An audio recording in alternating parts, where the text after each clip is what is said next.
Oliwis mis bunnies, ¿cómo están? El día de hoy les contaré un caso muy espeluznante, pero antes la ganadora del comentario más rosa fue Nezuko, y apóyala mucho. También saluditos a estos bunnies, si quieres salir en el próximo video. Comenta. También recuerden que esta familia ya tiene canal de YUTVE, en donde ya hay video nuevo. También acuérdense de que este chisme es de Chisme Time, y si lo van a usar de en créditos, bueno, sin más comencemos. Ginny Wiley, la niña salvaje que fue atada y encerrada durante 13 años, la vida de la familia Wiley fue una crónica de abusos. El padre de Ginny, Clark Wiley, creció en hogares de adopción en el noroeste del Pacífico y trabajó como maquinista de aviones en Los Ángeles después de la Segunda Guerra Mundial. En los 50, se casó con Irene Oglesby, una migrante 20 años menor.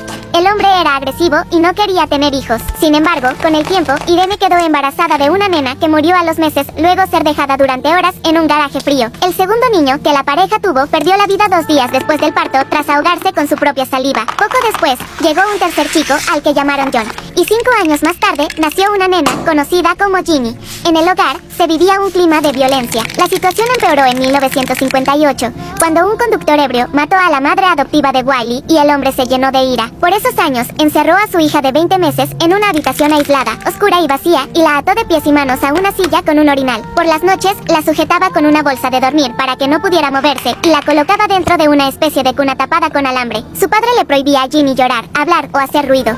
Si lo hacía, la golpeaba con un palo de madera. La pequeña solo podía ver el cielo y una parte de la casa de los vecinos a través de un hueco en las ventanas tapeadas de su pieza. Su hermano y su madre, que sufría problemas de la vista, también tenían prohibido salir de la casa. Estaban igualmente aterrados por ese hombre que se paseaba con una pistola en la mano para intimidarlos. Todo cambió cuando la niña cumplió 13 años y Irene decidió huir junto a ella. Por esos días, se presentaron en las oficinas de asistencia social de Los Ángeles y los empleados se percataron de la extraña preadolescente que balbuceaba, usaba pañales y pesaba 26 kilos. Alertaron a las autoridades y Wiley fue acusado de abuso infantil.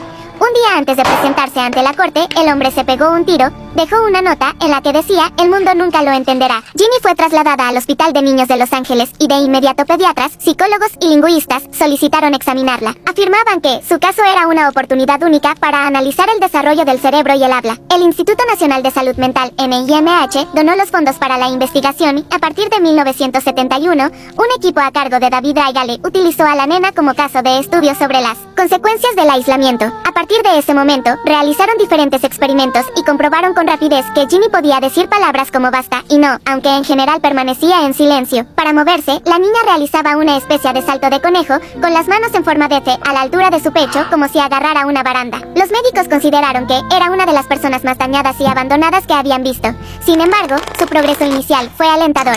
Aprendió a jugar, masticar, ir al baño y vestirse. También amplió su vocabulario y comenzó a dibujar figuras para comunicar lo que no podía decir en palabras. La historia tuvo un nuevo giro a principios de la década del 70, cuando algunos de los especialistas que trabajaban con la pequeña comenzaron a vincularse de forma afectiva con ella. Susan Curtis, recién graduada en lingüística teórica, fue miembro del equipo. No estaba socializada y su comportamiento era desagradable, pero simplemente nos cautivó con su belleza, contó tiempo atrás en una entrevista a DCNIWS.com. Jean Butle, maestra de guardería de Ginny, quiso tomar a la nena bajo su protección, aunque su petición para adoptarla fue rechazada. De inmediato, profesionales del equipo la acusaron de buscar fama. En 1971, Raigale, el director de la investigación, se convirtió junto a su esposa en el tutor legal de la menor. Con él, la niña aprendió lenguaje de señas y siguió progresando hasta que en 1975 los fondos del NIMH se cortaron y los Raigale terminaron su cuidado. A partir de ese momento, Ginny comenzó a circular por hogares transitorios y su progreso comenzó a revertirse. En 1977, fue readmitida en el Hospital de Niños de Los Ángeles por 2 semanas y pudo contar en lenguaje de señas como sus padres temporales la habían castigado por vomitar. Después de ese incidente, nunca más volvió a hablar. Una vez más, fue enviada a otro hogar temporal, donde también fue maltratada. Cuando cumplió 18 años, su madre pidió a la corte que retirara los cargos de abuso que también pesaban contra ella y tomó la custodia de Ginny, aunque fue por poco tiempo. Según Los Angeles Times, la mujer trabajaba como empleada doméstica y se dio cuenta que no podía atender las necesidades de la adolescente. En 1978, después de una cirugía de cataratas, Irene solicitó otra vez la custodia y obtuvo la tutela legal de su hija. Pero para entonces Ginny había sido colocada en un hogar de cuidado para adultos. Su madre denunció, además, a los investigadores.